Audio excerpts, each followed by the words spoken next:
Ora, lha iki apa sak apa ya? Iki sang apa? Iki teri, sak teri ndi? Teri jam. Nah iki apa iki? Iki copo. Seksun. Lu apa turak? Pisang.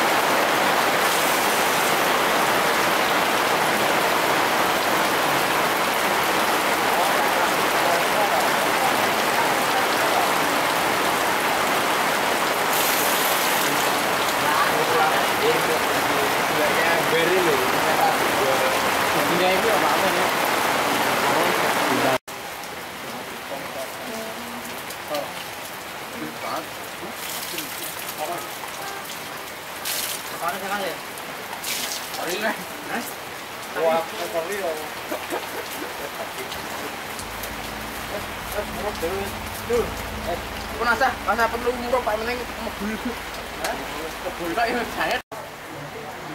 Allah Ta'ala fil Qur'anil Karim, a'udzubillahi minasyaitonir rajim, laqad ja'akum rasulun min anfusikum azizun 'alaihi ma 'anittum harisun 'alaikum bil mu'minina raufur rahim. Fa in tawallaw faqul hasbiyallahu la ilaha illahu 'alaihi tawakkaltu wa huwa rabbul 'arsyil 'azim. Bapak-bapak, saudara-saudara, adik-adik yang berbahagia yang dimuliakan Allah Subhanahu wa taala. Yang pertama dan utama tentunya marilah senantiasa kita panjatkan puja puji syukur kehadirat Allah Subhanahu wa taala. Mari syukur bilisan kita bisa memanfaatkan nikmat Allah berupa sehat sempat, sehingga pada malam hari ini bisa kita gunakan untuk silaturahim, bermuajahah, bertatap muka. Sekaligus nanti kita akan berdiskusi, kita membicarakan agama Allah, kita bersama-sama menasihatkan satu yang lain. Yang khusus ini bertepatan dengan momen bahwa kita memiliki Nabi akhir zaman, yaitu Nabi Muhammad SAW, yang sangat kita perlu untuk tiru dan kita amalkan apa yang disunahkan, apa yang dituntunkan, sehingga kelak insya Allah kita bisa berharap di yaumul kiamah kelak kita mendapatkan syafaatnya. Amin ya rabbal alamin. Untuk itu kita sholawat, kita sanjungkan kepada Nabi kita Nabi Muhammad Sallallahu Alaihi Wasallam. Bapak-bapak, saudara kaum muslimin wal muslimat yang berbahagia, pada kesempatan malam hari memandu acara ini ataupun gagasan yang baik ini yang akan nanti disampaikan Bapak Haji Lukman. Kemudian kita lanjutkan dengan ceramah sekaligus juga nanti diskusi yang alhamdulillah pada malam hari ini telah hadir, yang akan menyampaikan nanti yang terhormat Al Ustadz Muhammad Yusron MSI. Untuk itu kita ucapkan terima kasih atas waktu dan ini renungan sedikit uraian mungkin itu akan disampaikan Bapak Haji Pangestu, kemudian juga doa penutup untuk menyempurnakan acara malam hari ini yang akan dibawakan atau disampaikan doa dari Bapak Haji Pangestu dan dari Bapak Haji Misbah atau saya sendiri, yang akhirnya nanti kembali grup dari MK dan sini nanti disilakan artinya untuk bisa mensyukuri menyaksikan ataupun menyampaikan ataupun ya tadi demo atau gimana ya. Assalamualaikum warahmatullahi wabarakatuh. Alhamdulillahirabbil alamin. Wassalatu wassalamu ala asyrofil anbiya'i wal mursalin Sayyidina wa maulana Muhammadin wa ala alihi wa ashabihi ajma'in. Allahumma sholli ala Sayyidina Muhammadin abdika wa rasulika nabiyyil ummi wa ala alihi wa ashabihi wa sallim taslima. Ya qadari automatizatika fi kulli waqtin wa hin. Bapak, saudara-saudara yang saya hormati, biasanya malam Selasa di sini itu nggak seformal ini. Banyak ngobrolnya, banyak diskusinya, sehingga biasanya forum kita itu kita namakan dengan forum sharing urip. Jadi kita membicarakan hal-hal permasalahan-permasalahan kalau dianggap masalah di dunia ini, yang apa yang ada yang kita lalui bersama-sama. Nah, dengan tujuan dengan berdiskusi itu kita bisa kemudian mentafakuri, merenungkan apa yang kita lalui di hari-hari itu, lalu kemudian menjadi satu teori baru untuk hidup kita sendiri.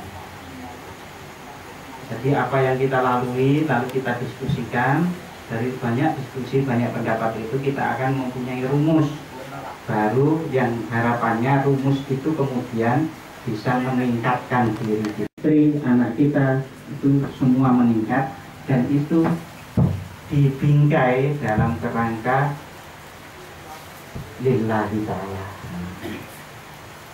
Bapak Ibu yang saya hormati, pertama-tama marilah kita panjatkan puji syukur kepada Allah Subhanahu wa Ta'ala yang dengan rahmat dan hidayahnya lah kita bisa berkumpul di sini untuk berdiskusi bersama-sama. Jadi depan panjenengan beliau ini profesinya pengacara, tapi biasanya kadang-kadang di antara para praktisi peradilan juga dianggap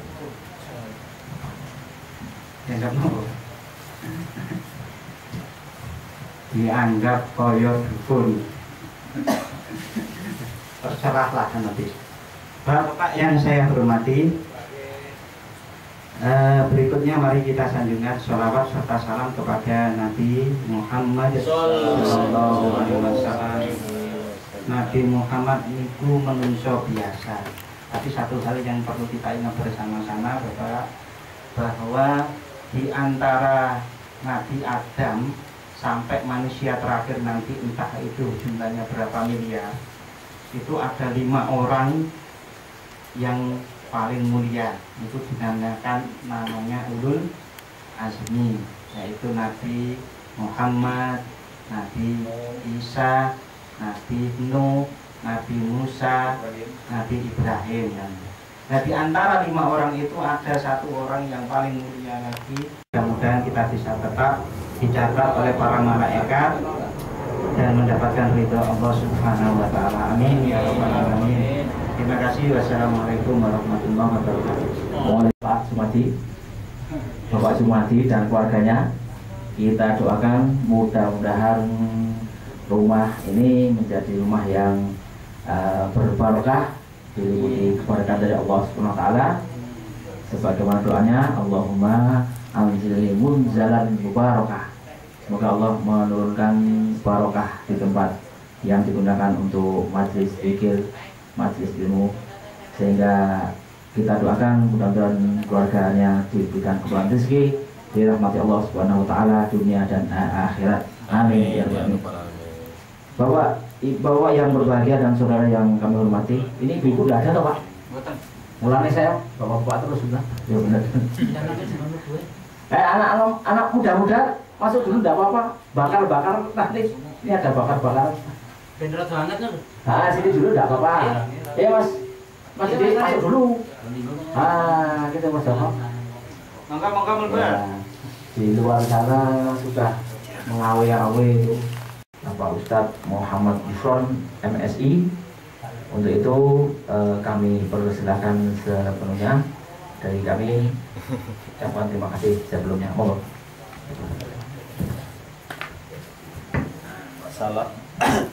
Assalamualaikum warahmatullahi wabarakatuh. Yang pertama, saya sebenarnya tidak dipanggil Ustadz itu agak tidak nyaman karena saya tuh tidak pernah isi pengajian, Pak. Jadi dan tidak berprofesi sebagai ustadz begitu ya, Pak Lukman. Ada profesi Pak Ustaz. Jadi kalau sekarang itu kan ada profesi ustadz gitu kan. Lah ya kalau Ustadz Maulana. kalau di TV itu kan banyak ustadz yang sering muncul dengan penghasilan yang sangat luar biasa. Jadi selebritis jadi profesi ustadz gitu. Saya pernah kehabisan uang ketika di Jakarta. Jadi maksudnya kehabisan uang itu ya penghasilan kok pas-pasan begitu. Ada temen itu nawari gitu, Mbok, kamu sekali-sekali ngisi khotbah Jumat untuk ngisi kehidupanmu. Jadi, maka saya katakan saya bukan ustadz gitu. Karena kalau di Jakarta dan bahkan saya yakin di Jogja itu sudah mulai kok, saya kira khotbah Jumat, kemudian selesai khotbah Jumat di amplopi sering 500-an loh, saya lihat teman-teman tuh sering isi gitu ya, tanya amplop piro gitu 500. Bahkan kalau misalnya ngisi pengajian di tingkat ibu-ibu itu pun seringkali banyak gitu kan. Maka saya katakan tadi, saya tidak pernah berprofesi sebagai ustadz dan saya jarang Pak ngisi pengajian. Karena tadi Mas Lukman itu ketika SMS saya mengatakan bahwa ini cuma sharing, ya ngobrol-ngobrol saja begitu kan ya. Saya berani-berani saja begitu kan. Tapi kalau suruh isi pengajian ya semua terima, nah mangkap gitu saya aja nih kan begitu. Turun dari 500-nya bukan. Nah, ada jamin. Insya Allah. Tapi bismillah lah, diniati bahwa ada upaya. Saya sendiri ada niatan untuk berubah gitu, jadi sesuatu yang gelap-gelap itu menjadi sesuatu yang terang. Karena pada dasarnya saya sendiri sudah gelap Pak. Jadi kan kalau ditanya orang mana gitu ya, kulit ireng gitu ya. Orang itu seringkali menganggap saya bukan orang Jawa, padahal saya itu procot lahir asli Banguntapan gitu. Jadi saya tinggal di Gilang Pak, jadi pribumi. Cuman seringkali orang mengatakan ya wajar untuk ketimuran sedikit gitu kan. Jadi dilihat mau sebut orang Ambon ya punya wajah-wajah Ambon gitu kan, agak hitam-hitam gitu. Rodok ngetan irian ya rodok pantes gitu.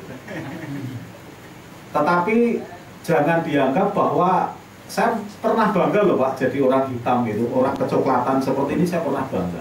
Sebelumnya saya nggak pernah merasa bangga sebagai orang kecoklatan gitu. Awalnya malu gitu kan. Kadang-kadang orang Jawa itu kan seringkali mengatakan kulitnya kok putih gitu ya, itu dianggap sebagai sesuatu yang cakep gitu.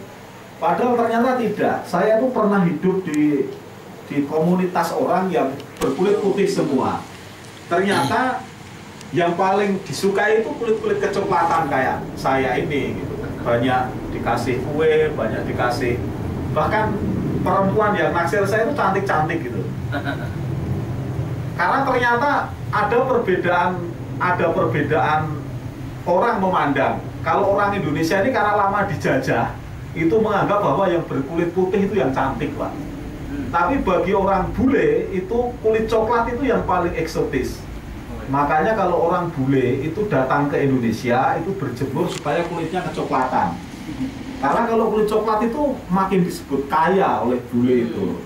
Jadi kalau coklat itu kaya gitu dan orang suka gitu. Jadi naksir gitu. Jadi jangan, bagi Anda yang punya kulit kecoklatan itu jangan malu gitu. Karena sesungguhnya kulit kecoklatan itu lebih eksotis dan lebih indah. Bahasanya kan seperti itu. Pengantarnya seperti itu. Dan jangan diharap bahwa misalnya ada keterbalikan di Indonesia. Di Indonesia itu yang dijual krim pemutih, tetapi kalau di Eropa yang dijual itu krim pencoklat. Contoh konkret itu penyanyi Agnes Monica. Agnes Monica itu dilihat kan Cina Pak. Ya. Tetapi kalau jenengan lihat di TV, dia selalu akan berusaha tampil kecoklatan. Karena dia sering di Amerika. Karena di Amerika itu yang laku bukan Cina yang keputih-putihan itu bukan, tetapi orang kita yang kecoklatan. Maka orang, saya ini pernah keliling ke Indonesia Pak. Dan kelilingnya itu tempat yang indah-indah. Jadi tadi kalau ada lagunya Bimbo itu, ada satu lagu Bimbo yang menurut saya itu benar terjadi di Indonesia. Lagunya itu yang coba Pak, dulu ketika kita ngaji itu selalu dikatakan, saya ngajinya di Solo, tidak di pesantren karena saya ngajinya ya ngaji di kampung ya. Orang Pak Kiai itu kan kalau menjelaskan tentang surga, surga itu ada buah-buahan, begitu kan? Perempuannya cantik-cantik, ada sungai yang mengalir, kan begitu kan?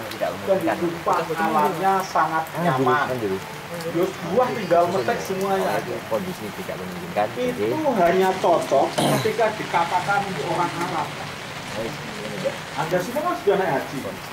Kalau datang ke Arab, itu kan gersang. Tarik air seperti di Indonesia seperti ini kan susah Pak. Maka orang Indonesia itu sombong-sombong loh Pak. Ketika di masjid air melimpah, berulang ono kolam besar gitu kan. Nggak usah, itu nggak usah dibakar. Ini wae deh dibakar. Demikian murahnya. Iya. Jadi orang Indonesia itu kalau diiming-iming surga bisa nggak terlalu kepengen, karena Indonesia sendiri itu sudah merupakan surga. Loh, Anda lihat kan di Indonesia itu buah mau cari buah apa saja ada. Kanada misalnya, di Quebec atau di Montreal agak-agak ke utara, itu jangan dibayangkan pohon itu beraneka ragam Pak, tidak. Pohonnya memang sak macam. Yang paling banyak ya yang kalau di Kanada itu benderanya itu pohon maple itu aja. Sementara di kita itu pohon apapun itu selalu ada. Suket teneng, ceplukan eneng, apapun ada. Jadi maka saya katakan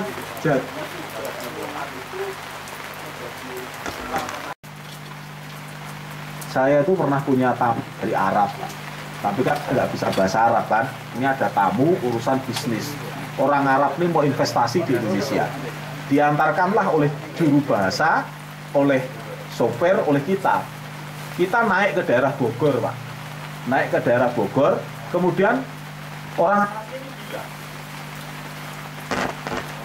saya ingat betul ini bahasa Arab dan selalu saya ingat ini. Jannah. Kenapa? Saya tanya ke orang Jepang. Orang Arab itu kok bilang sih Indonesia itu memang surga Mas.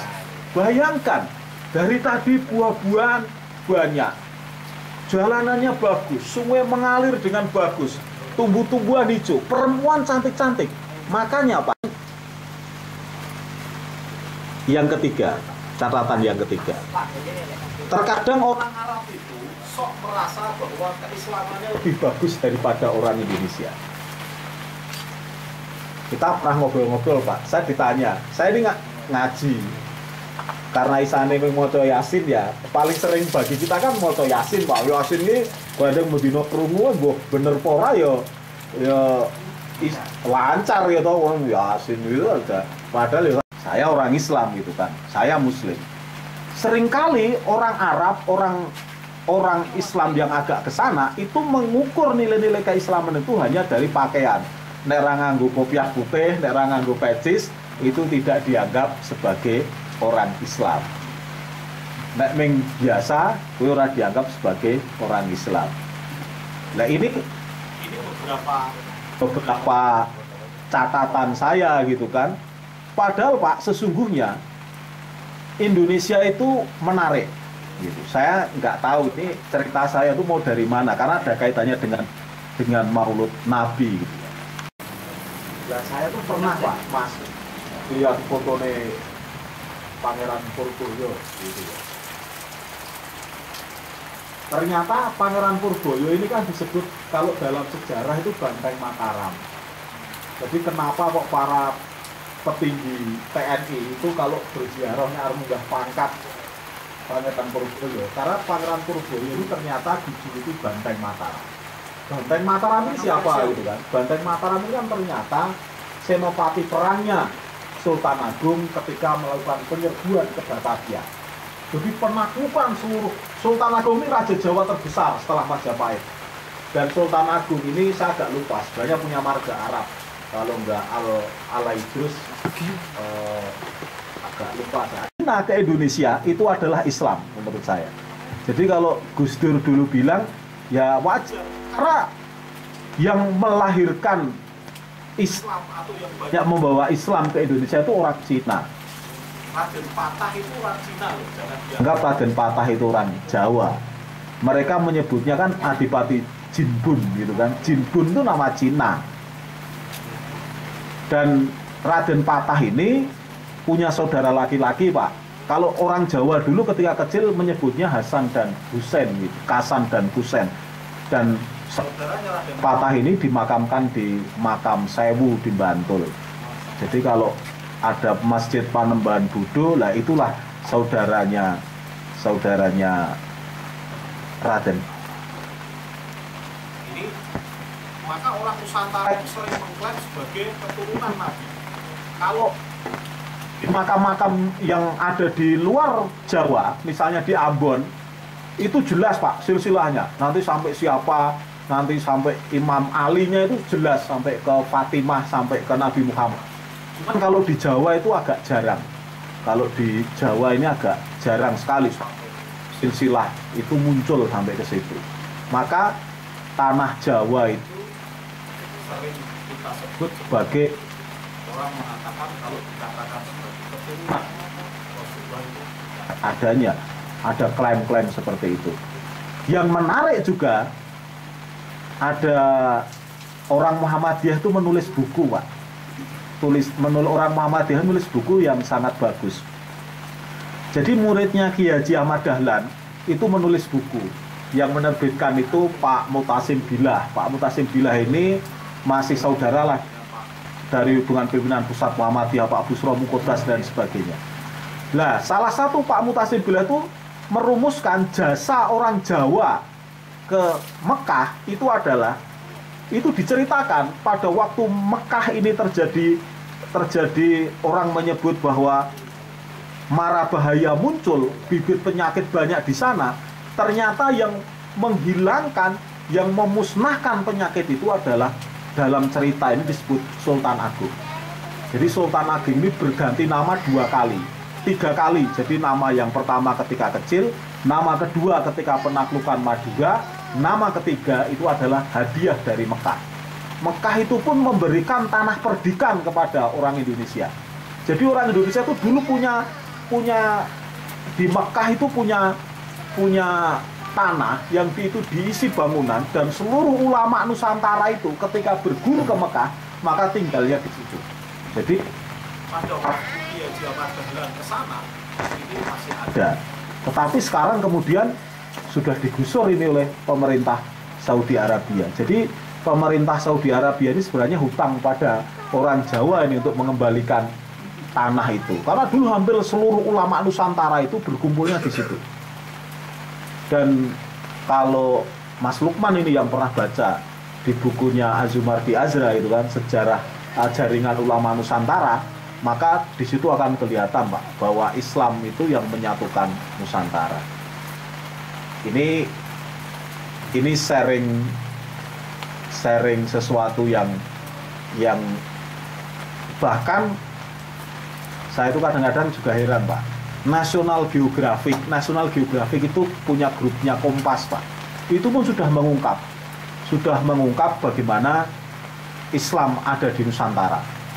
Bahkan kalau Mas Lukman ini sudah sampai, saya mencoba Pak keliling kuburan itu. Jadi ya ziarah itu kan ada beberapa tingkatan ya. Ada yang ziarah ya boleh ngalap berkah, itulah kita sebut ngalap berkah, soal orang ngerti ilmunya ya ora penting gitu kan. Karena sebenarnya ziarah itu yang menenangkan. Kalau kita datang contohnya gini aja ya, nek Masjid Wat Galah itu kalau siang pas poso-poso mesti akeh wong turu Pak di masjid itu. Karena hawanya seger gitu ya, hawanya seger, anginnya begitu. Ya ono sing mau ngaji, ada yang tidak. Soal ada yang tersesat, ada yang tidak, itu hal yang biasa gitu kan. Bahwa ada yang tidak mengerti tata cara berziarah menurut orang Islam, itu juga ada saja. Tapi ya itulah, dan Indonesia itu menariknya seperti itu. Ini kenapa kok selalu nama-nama yang tertulis letterlek nama keislamannya. Saya juga nggak tahu kenapa seperti itu. Kalau kita baca di makamnya Ki Ageng Giring itu ada silsilahnya Pak. Di makamnya Sunan Tembayat itu juga ada silsilahnya. Palembang, saya bagi Palembang misalnya. Yang Palembang ke sana, Palembang ke barat, itu namanya tetap nama Islam Pak. Lukman gitu ada, nama-nama Lukman, Kamal Firdaus, atau nama-nama itu Najamuddin, Badarudin itu masih. Tetapi ketika di Jawa namanya itu berubah semua. Jadi di Jawa itu namanya berubah semua. Ini yang saya juga tidak pernah tahu. Kenapa nama di Jawa itu bisa berubah total? Gitu kan. Di Jawa itu jarang loh Pak, nama-nama Islam yang terutama di Jawa Tengah dan di DIY. Kalau Jawa Timur agak Pantura itu nama-nama Islam masih kuat. Nama-nama Islam masih kuat. Kemudian nama-nama Islam di Jawa itu, ya itu tadi saya contohkan misalnya bagaimana mungkin Diponegoro. Diponegoro ini atau Purboyo, Pangeran Purboyo itu kalau dari wajah dan menurut peneliti Barat itu Dzurriyyat. Dzurriyyat itu artinya keturunan Nabi. Ada satu mitos, jadi Pangeran Purboyo itu kan menyampaikan begini, saya nggak mau diziarahi oleh bule. Suatu saat teman-teman saya itu ada tamu dari Jerman, minta untuk diantarkan berziarah ke makamnya ke Wodgaleh itu.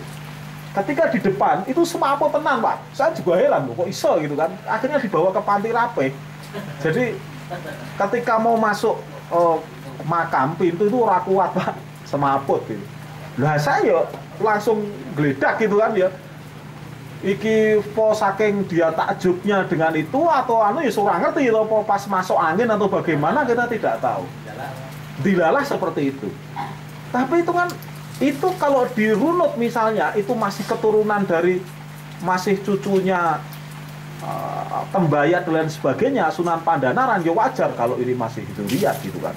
Tetapi nama-nama Jawa ini hampir selalu tersembunyi. Kok iso Islam di tanah Jawa itu namanya menjadi tidak letterlek nama Islam Jawa.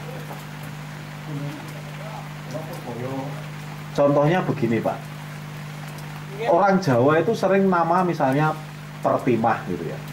Padahal itu kan dari nama Siti Fatimah sebenarnya Pertimah. Atau orang Jawa seringkali menyebut Dulgani. Padahal kan dulu Abdul Goni misalnya. Ada nama-nama yang dan nama itu menjadi nama Jawa. Saya juga nggak ngerti Joyokaryo kemudian menjadi nama-nama itu. Tapi di Sumatera itu semuanya tetap nama Islam. Gitu. Kemudian ini temen neliti Pak. Jane, tapi ini tesisnya ini tesis sementara loh. Benar dan tidaknya belum dibuktikan. Ternyata gitu. Jawa itu penuh dengan simbol-simbol, Pak. Jadi di Jawa ini semua dibalik gitu kan. Saya contohkan begini. Ada sering kesalahpahaman orang ketika memahami makna hijrah Nabi. Hijrah Nabi ini ternyata di Jawa itu pernah diperingati. Jadi ini teman yang penelitian Pak, saya hanya dengar dari penjelasan teman. Yang memulai hijrah pertama Islam dari Pantura. Jadi kan kalau jenengan dengar Wali Songo, itu kan tentara di Pantura latar belakangnya politik. Ternyata adalah kenapa kok nama Jawa itu Islam disembunyikan semua? Itu adalah menghadapi penyerbuan Portugis dan Belanda. Belajar dari pengalaman India itu dulu Islam besar Pak. Kalau Bapak dulu pernah nonton film tentang Haidar Ali Haidar dan sebagainya di film, itu Taj Mahal segala macam, itu peninggalan Islam terbesar Pak. Tetapi ketika Portugis datang, habis. Dan ternyata di Jawa ini disembunyikan Pak keislamannya itu. Maka kalau peneliti teman saya yang politik mengatakan dulu Islam itu Neksintoro katanya. Neksintoro itu jelas kelihatan. Islam dengan nama-nama Mas Lukman itu siapa Islam? Raiso dibedakan ini pasti Islam. Tetapi kemudian ketika geser ke selatan menjadi Ngeksigondo, Pak. Jadi dengan Sariko Kota Gede sampai 9 itu ada jalan Ngeksigondo. Jadi ke arah barat itu. Saya hafal betul karena saya dulu SMP-nya 9, jadi jalan Ngeksigondo itu saya ngerti, tapi paham makna Ngeksigondo itu ternyata Islam di Jawa itu kemudian tinggal Gondo Netok, Pak. Jadi sudah tidak terlalu jelas. Jadi ada menyembunyikan seperti di India, dan di India itu hancur benar Pak Islam itu. Akhirnya menjadi Pakistan dan sebagainya, dan di India sendiri menjadi ya. Nah itulah Indonesia.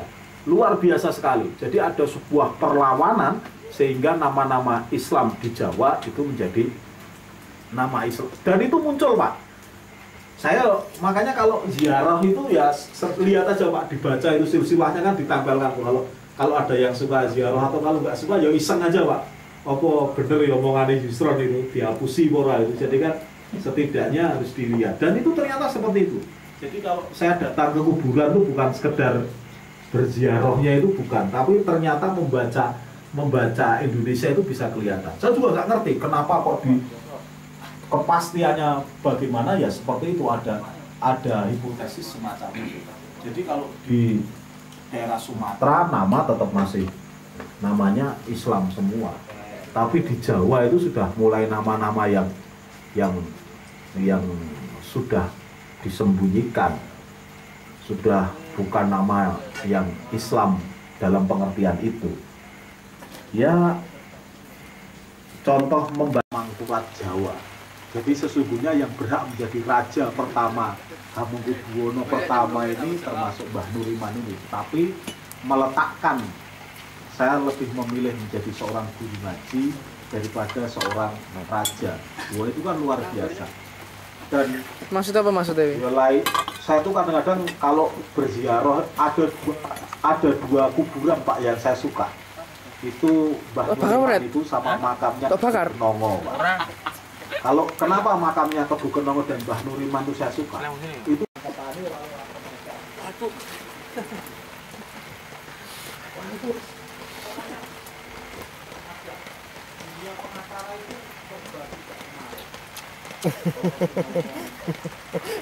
Kayak kecekel aduh cangkeme langsung tak cerakin Pak.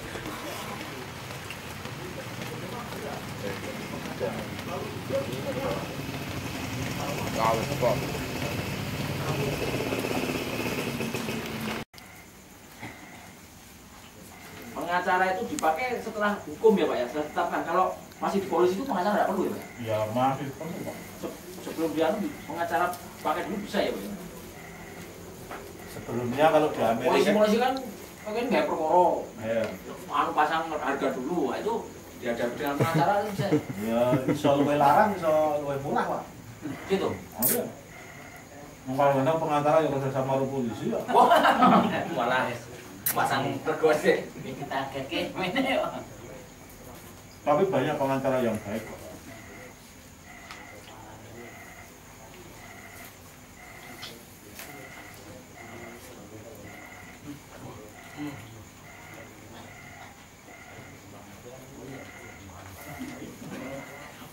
Yang pernah dialami teman saya itu memang tahu.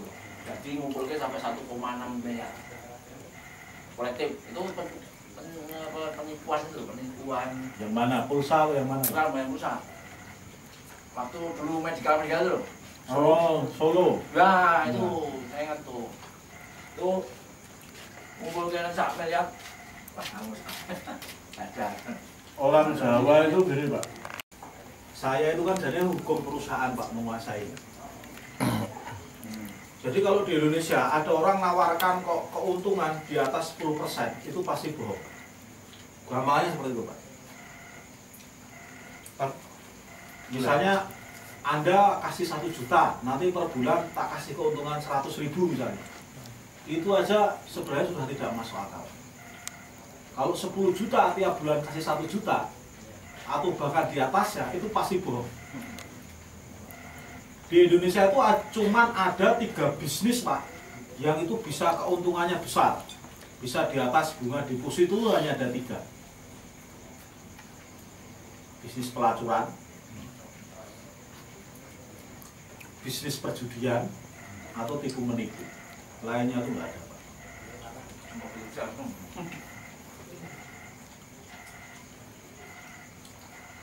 Cuman orang kita itu kan kadang tergiur. Pokoknya investasi semene kepengen gitu. Mudah tergiur. Atau kalau nggak gitu,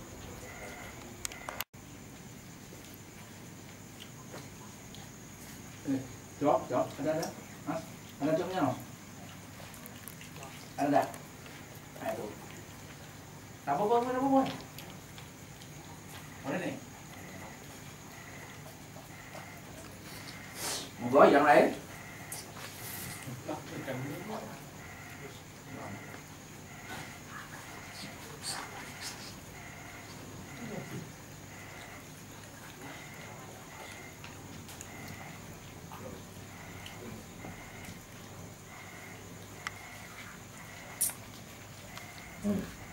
saya tadi kan sebelum ke sini rapat karo tamu. Ramaham lah, ini dari mam ya.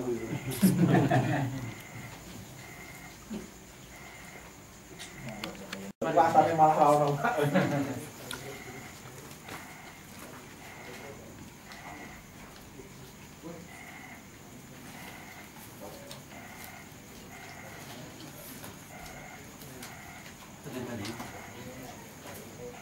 Aceh jauh apa? Jalan Pak Aceh. Pak Aceh. Saya yang belum pernah itu tinggal sendirian, Pak. Oh, Benar. kayak Islam di Aceh yang jalan kan hukum Islam gimana tuh? Tempat merasakan apa namanya hukum pakai syariat Islam. Kalian cambuk di depan. Iya. Hukum cambuk, terus jeret. Perempuan wajib berjilbab. Kowe teroris wae. Teroris. Foto di. Serak-serak kayak.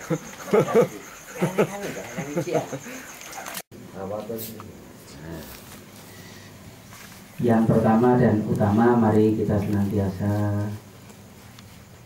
menyampaikan puja dan puji syukur kehadirat Allah atas segala nikmat yang sebenarnya tidak pernah kita sangka, tidak kita nyana, tidak pernah kita pikirkan. Tapi ternyata segala apa yang kita terima saat ini, apakah itu sharing ilmu, apakah itu makanan yang sudah kita santap, ataupun segala apa yang kita hadapi saat ini, tidak lain dan tidak bukan, semuanya adalah nikmat dari Allah. Dan kewajiban bagi kita untuk mensyukurinya yang lisan dengan alhamdulillah. Tetapi yang lebih mendalam lagi, segala apa yang kita terima ini tentunya diberikan Allah dengan maksud dan tujuan tertentu. Oleh sebab itu, tergantung kepada kita semua untuk mensikapi segala apa yang Allah karuniakan kepada kita dengan sikap terbaik. Dan sikap terbaik itu bisa muncul ketika kita benar-benar dapat menghaluskan hati kita agar supaya kita tahu jawaban dari doa kita, ihdinas shiratal mustaqim, setiap saat kita sholat, hingga kita dapat menangkap sinyal-sinyal yang diberikan Allah agar kita tetap di jalannya. Bapak Ibu, Bapak-bapak yang dan adik-adik yang dirahmati Allah, berkenaan dengan malam hari ini, kegiatan untuk memperingati atau mungkin mensyukuri apa yang Allah karuniakan kepada kita, satu karunia yang sangat-sangat besar setelah keimanan yang diberikan Allah kepada kita. Karena sebenarnya hanya dengan iman Islam sajalah kita semua akan dapat selamat, baik kehidupan di dunia maupun di akhirat nanti. Karena tidak ada amal ibadah yang diterima oleh Allah kecuali dengan dasar iman Islam.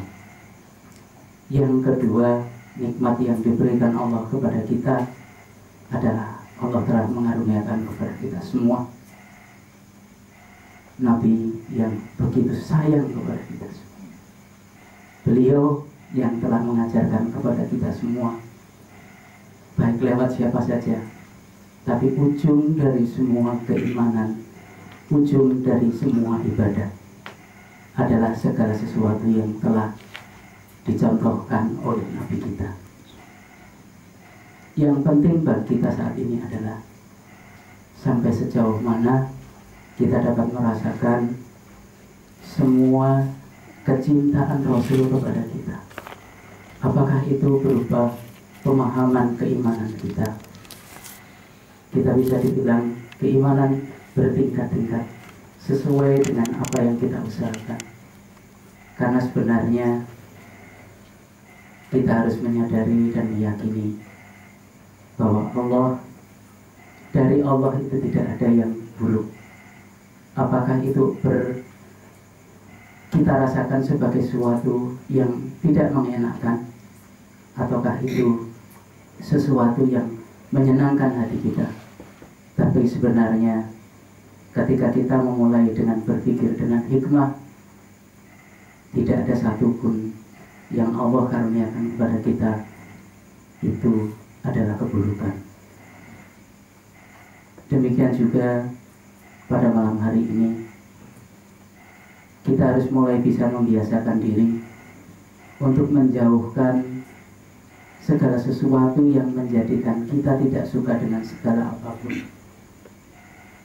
Karena perasaan tidak suka, kebencian dan sebagainya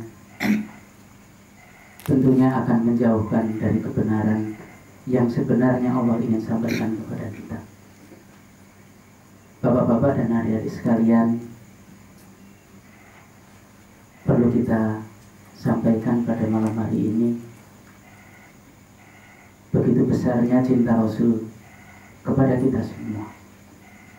Allah memerintahkan kepada kita untuk mencintai Allah dan Rasulnya melebihi segala apa yang kita temui di dunia. Apakah itu orang tua, apakah itu saudara, harta kekayaan, anak dan lain sebagainya. Karena sudah jelas, seperti yang kita buka di minggu hari Kamis yang lalu, di akhir ayat yang kita baca bahwa barang siapa yang mencintai selain Allah dan Rasulnya melebihi cintanya kepada Allah dan Rasulnya, di situ jelas ditulis, tunggulah murka Allah akan hadir kepada kita semua. Oleh sebab itu, mari di malam yang menyenangkan ini kita menghaluskan hati kita dan mencoba untuk senantiasa merasakan begitu besarnya cinta Rasul kita kepada kita semua. Beliau telah mengajarkan kepada kita bagaimana kita beribadah kepada Allah. Beliau telah menyampaikan kepada kita bagaimana kita memperlakukan kedua orang tua kita. Beliau telah menyampaikan kepada kita bagaimana kita harus berlaku makruf kepada saudara-saudara kita. Dan semua mulai dari awal kehidupan sampai akhir kehidupan, Rasul telah mengajarkan dengan jelas dan gamblang untuk kita semua. Di akhir ayatnya beliau menyampaikan ummati. Beliau tidak rela ketika kita semua nantinya tidak dianggap oleh Allah sebagai umatnya Rasul. Satu hal yang paling menyesakkan bagi kita semua adalah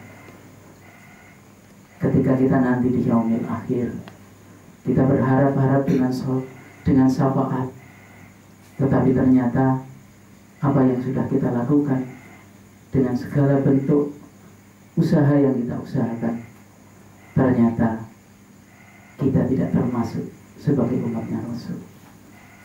Ini adalah bencana yang sangat besar. Oleh sebab itu, marilah kita memulai dengan mencoba merasakan cintanya Rasul kepada kita, agar supaya segala apa yang kita usahakan di dunia ini dalam bentuk ibadah menjadi bentuk ibadah yang didasari dengan cinta.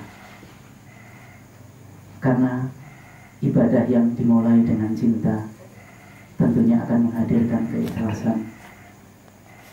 Yang dimulai dengan cinta itu pula yang akan menghadirkan kebaikan-kebaikan yang berkelanjutan yang kita sebut sebagai rahmat. Bapak-bapak dan adik-adik sekalian, banyak sekali segala yang kita terima pada malam hari ini. Apakah itu berupa bentuk ilmu yang disampaikan sebagai pengalaman, sebagai sharing, sebagai tukar pemahaman. Marilah semuanya kita mulai dengan berdasarkan dengan hikmah dari apa yang kita terima. Dengan juga dengan malam hari ini, mari kita bersama-sama mencari hikmah dari pertemuan yang sudah kita laksanakan. Bukan hanya sekedar kita berkumpul mendengarkan lagu. Dari lagu yang disampaikan tadi akan banyak sekali hal yang tentunya akan dapat menyentuh hati kita. Di salah satu lagu yang tadi disampaikan bahwa Rasul bagaikan cahaya yang senantiasa menerangi hidup kita. Ketika kita hanya mendengarkan kata-kata itu tanpa dengan kehalusan hati dan cinta, kita tidak akan dapat merasakan bagaimana Rasul telah menjadi cahaya bagi kehidupan kita.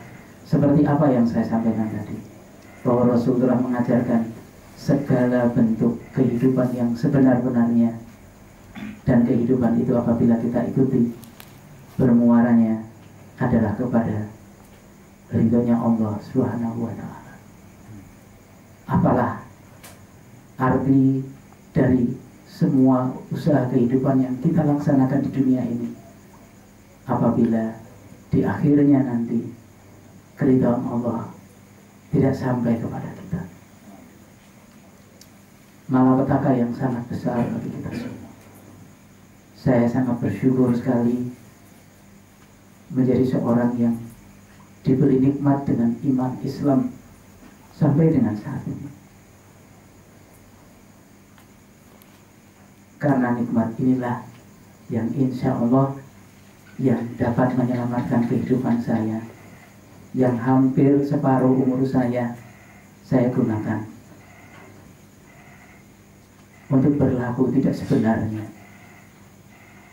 Semoga pengalaman yang sedikit saya sampaikan ini bagi adik-adik sekalian menjadi satu pelajaran dan menjadi hikmah bahwa apa yang Allah karuniakan sampai dengan saat ini berupa iman Islam adalah satu karunia yang sangat besar, yang tentunya semuanya sampai kepada kita semuanya karena Rasul telah mengorbankan segala bentuk hidup dan kehidupannya sampai kita dapat mengenal iman Islam ini. Darah yang berjujuran, korban yang berjatuhan ketika para syuhada menegakkan agama Allah ini tidak lain dan tidak bukan adalah salah satu rencana Allah untuk menjadikan kita sebagai seorang muslim. Sehingga kita harus sadar keislaman kita ini telah ditebus, telah dimulai dengan berbagai pengorbanan yang sangat besar dari Rasul yang melihat kemungkaran di negeri Arab sana hingga beliau menyepi menyendiri di Gua Hira. Beliau hanya ingin melihat kemungkaran-kemungkaran zaman jahiliyah itu tidak berlanjut di dunia ini.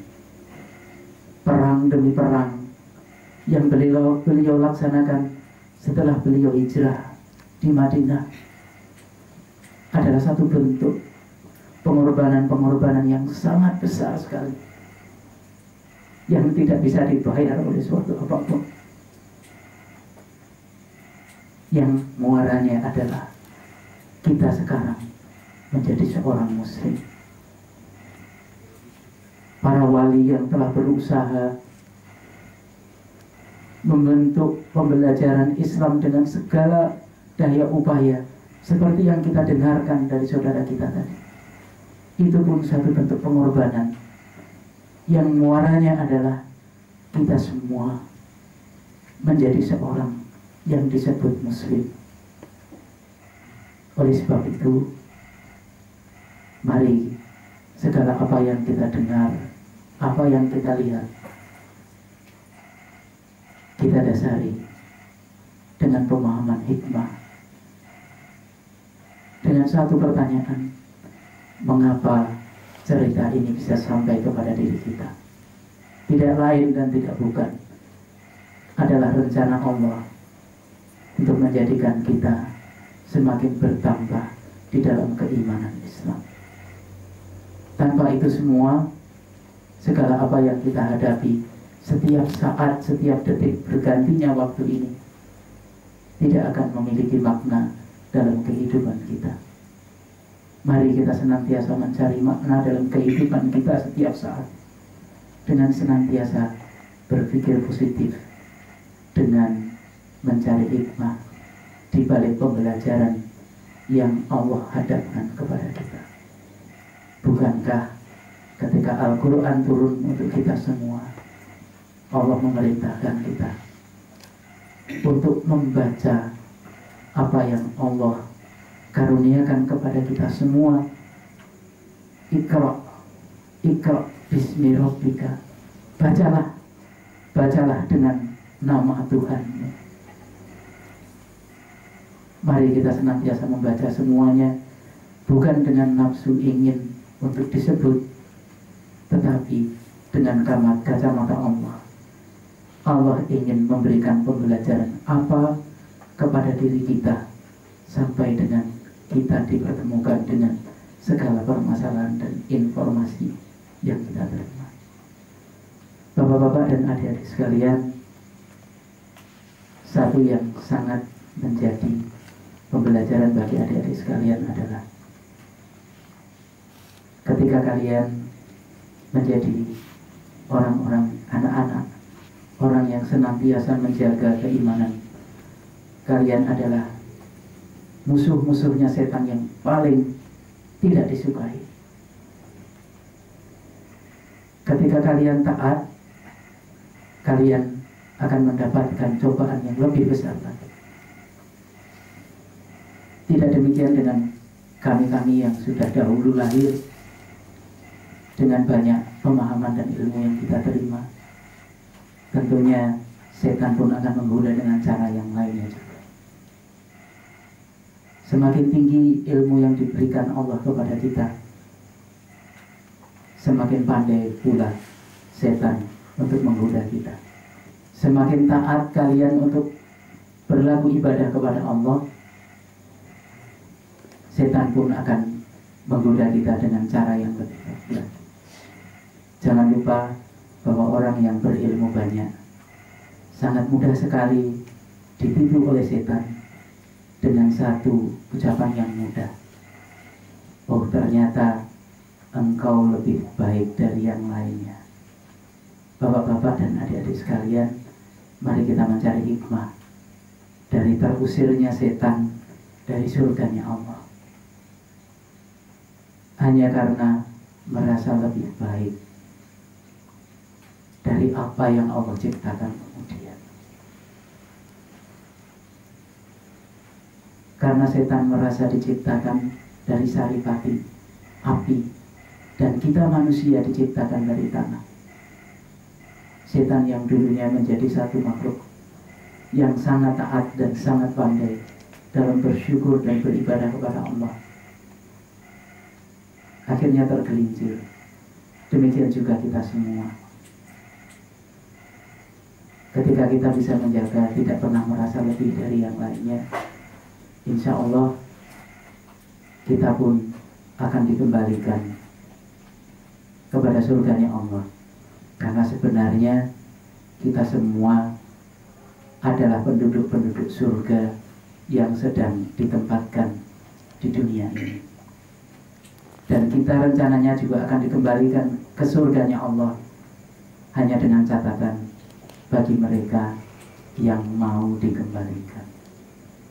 Mari kita senantiasa menjaga untuk tetap berniat agar Allah mengembalikan kita ke dalam surganya Allah dengan senantiasa mendengar dan mengikuti apa yang Allah perintahkan lewat Rasul-Nya. Satu lagi yang ingin saya sampaikan setelah semuanya ini, mohon maaf kalau waktunya bertambah banyak, bahwa segala apa yang dinyatakan paling kikir di dunia, manusia yang paling kikir di dunia bukan mereka yang tidak mau bersedekah, tetapi mereka yang tidak mau bersolawat kepada Rasulullah Sallallahu Alaihi Wasallam. Karena apa? Segala nikmat yang kita terima semuanya adalah lewat beliau Rasulullah Sallallahu Alaihi Wasallam. Kalau kita tidak mau menyampaikan sholawat, tentunya kita disebut orang yang paling kikir di dunia. Mari kita bersolawat bersama-sama dalam setiap hembusan nafas kita, agar supaya segala apa yang kita usahakan di dunia ini menjadi bentuk kecintaan kita kepada Rasul dan Allah Subhanahu wa Ta'ala. Bapak-bapak dan adik-adik sekalian, saya mohon maaf apabila saya menyampaikan semua ini banyak yang tidak pada tempatnya, atau mungkin kurang benar atau tidak benar, tetapi semuanya saya sampaikan dalam kerangka ingin mengajak kita semua ke dalam satu kesadaran bahwa Rasulullah adalah orang yang paling memiliki kontribusi keselamatan diri kita yang terbesar di antara semua makhluk yang ada di dunia ini. Mari kita pikirkan bersama-sama sendiri-sendiri. Kita pikir setelah mendengarkan ini dengan senantiasa mencoba opo yo tenan Rasulullah itu adalah umatnya Allah yang paling berjasa dalam hidup saya, agar supaya kita semuanya tetap nantinya di yaumil akhir disebut sebagai umatnya Rasulullah Sallallahu Alaihi Wasallam dan berhak atas syafaat yang akan diberikan kepada kita. Itu yang bisa saya sampaikan, Pak Lukman. Saya mohon maaf kepada semuanya. Akan diteruskan dengan doa. Monggo Bapak Haji Misbah untuk meneruskan dengan doa, karena saya tidak pandai berdoa. Dan akhirnya saya mohon maaf apabila banyak kesalahan. Akhirul lisan, assalamualaikum warahmatullahi wabarakatuh. Waalaikumsalam.